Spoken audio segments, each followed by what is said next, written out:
Welcome to ChristAssembly.org. My name is Bert Allen. Today we're going to be looking at who you are and how you should think about yourself. You ever ask yourself that probing question, if I'm going to describe myself to somebody else in a few words, who am I?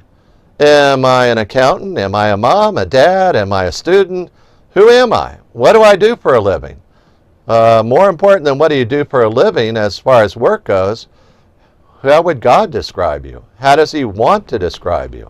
Well, here's what Paul said over in 1 Corinthians chapter 4 about how he wanted other people to view him. So he said in verse 1, "Let a man regard us in this manner as servants of Christ and stewards of the mysteries of God." He said two things there in one verse that are both very important, but they both hinge upon how should people look upon me? How should they regard me? If people are going to look at me, what should they be thinking? In other words, I should be careful not only to know who I am in God, but I should also be careful in how people perceive me, that they will see that I am, number one, a servant of God, and number two, a steward of the mysteries of God.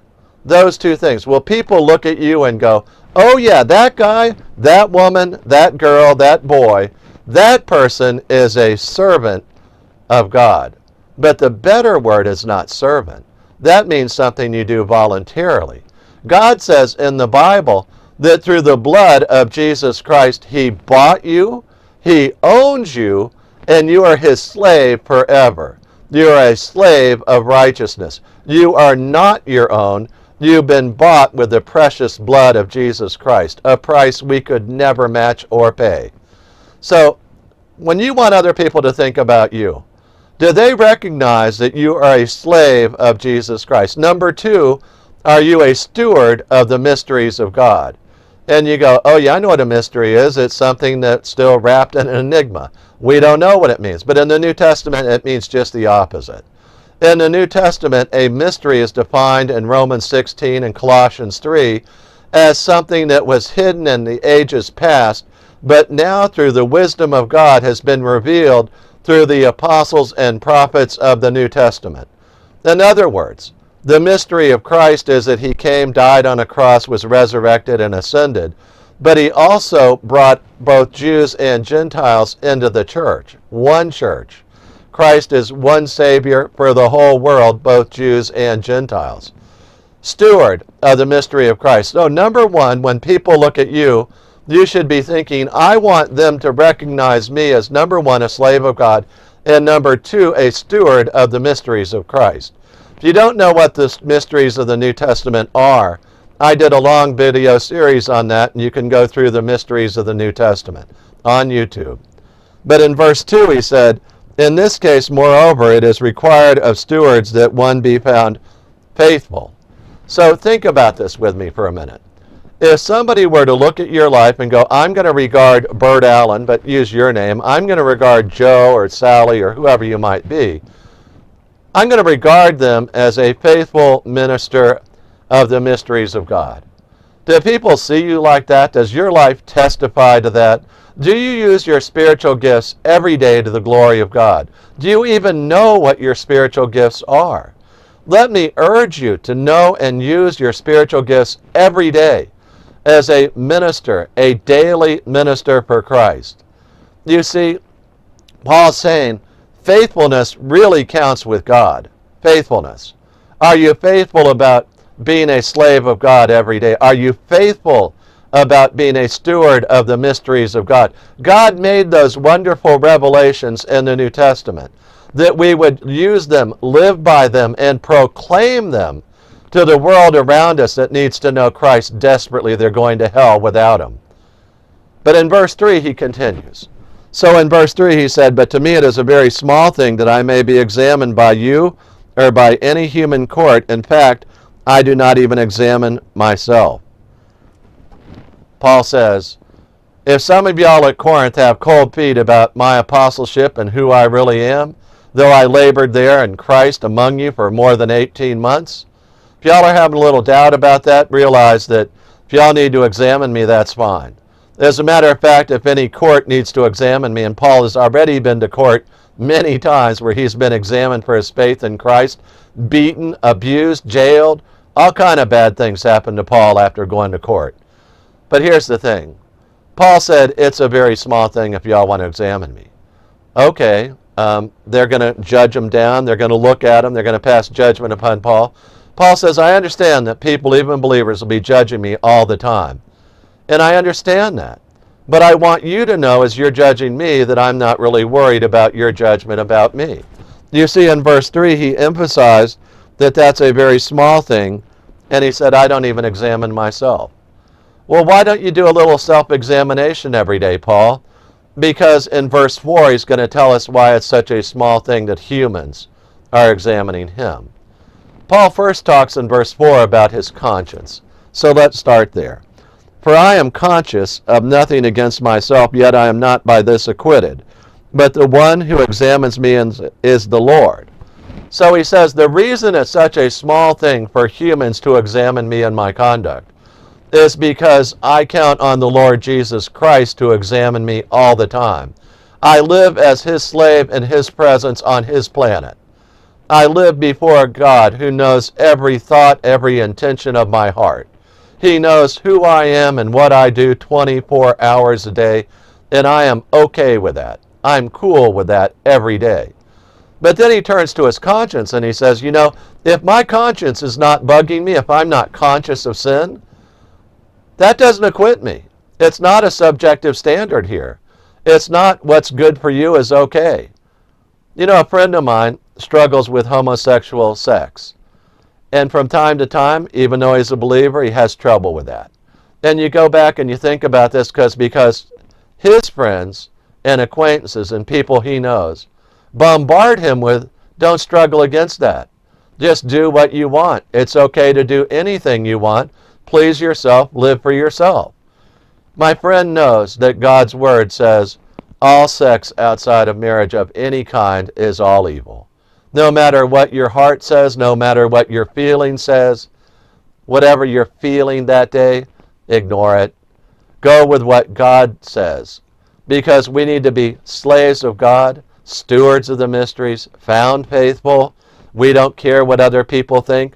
We know that the Lord Jesus examines us. So we can't count upon our own consciousness of sin to be a reliable God. Well, what is then? God's Word. God's Word, He told us, He wrote it down as revelation. He said, I want you to know what's okay and what's not okay, what glorifies God and what does not glorify God. That will be the standard that He uses when He judges our lives. And He says, you're never going to a judgment of the great white throne for salvation. The moment you believe, you passed out of judgment into life. But you still must appear before the judgment seat of Christ, and all your works will be tested. The gold, silver, precious stones will survive, the others will not. So be careful how you build every day. But God examines us. The Lord Jesus Christ examines us. So who are we? We're the kind of people that are, number one, slaves of God. Number two, we are ministers and stewards of the mysteries of God. We must be found faithful, number three. Number four, we don't care if other people examine us. It is a very small thing because even though, number five, our conscience does not condemn us, that doesn't acquit us. We're not okay just by living with our conscience.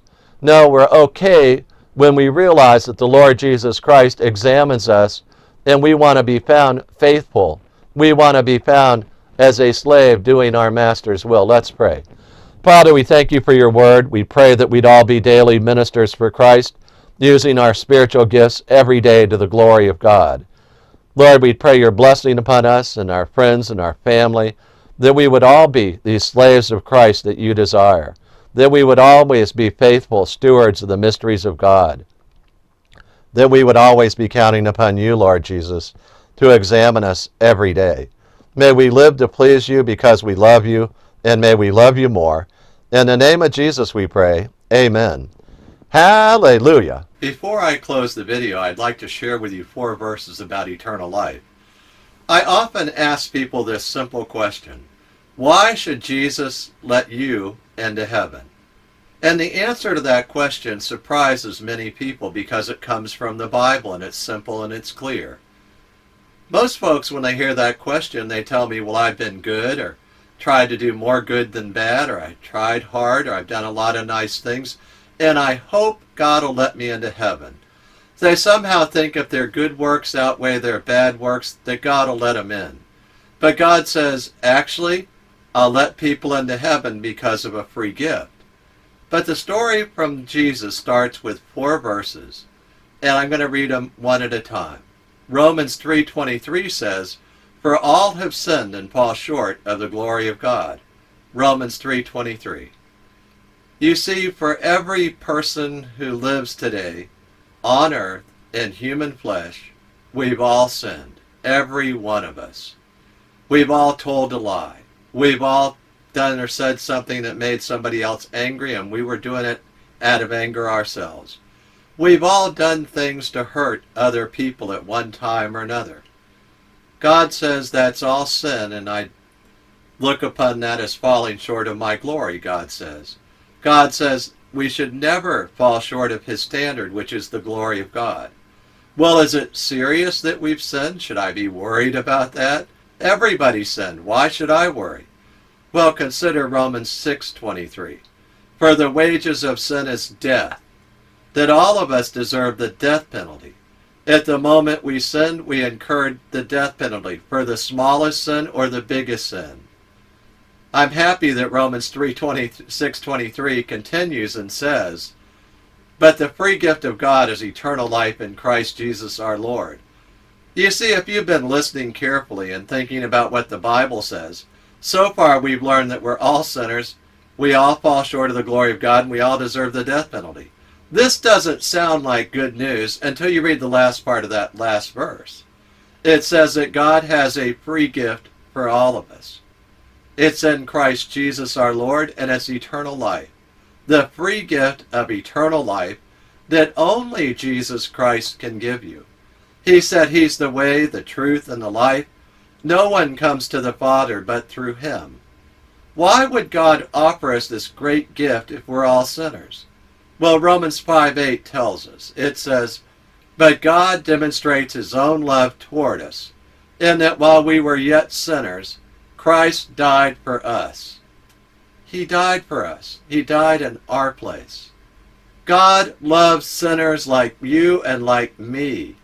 He died in my place and in your place. He paid the death penalty for me. I often illustrate the free gift like this. That I have this old Nissan truck. It has 285,000 miles on it. It's not that great a truck. It sits at the beach every day. But I illustrate the point this way. I hold up the keys to my truck and I say, I'm going to make you a symbolic gift of my truck.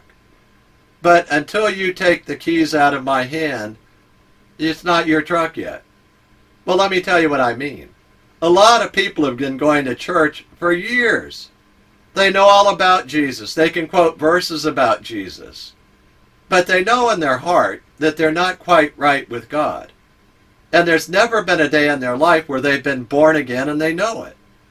You see, they're just staring at the keys in God's hand, and he's offering you the free gift today of saying, reach out by faith and receive that free gift and take it into your heart today.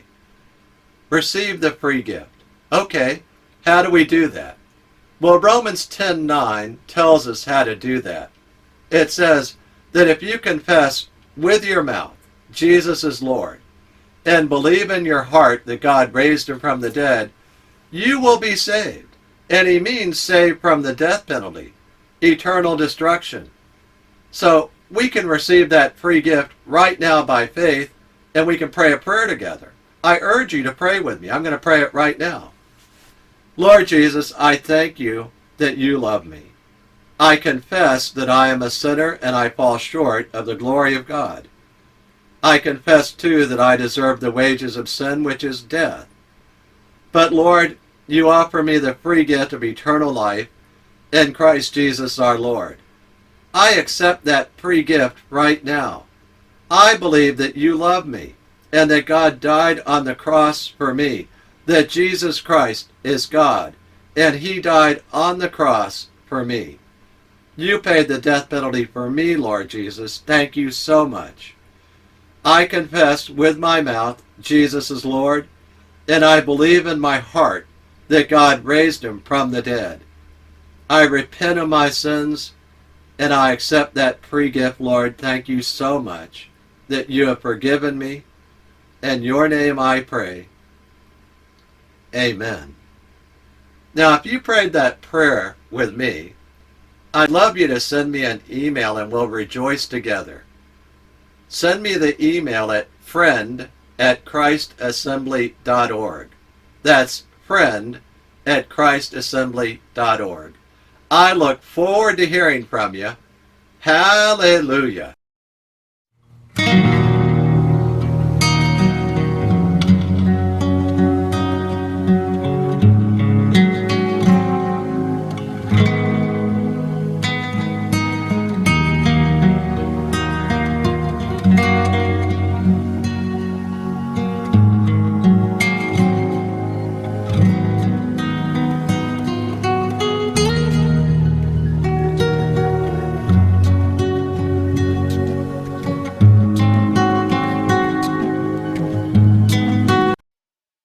Scripture quotations taken from the NASB, New American Standard Bible, copyright 1995 by the Lockman Foundation. Used by permission, all rights reserved.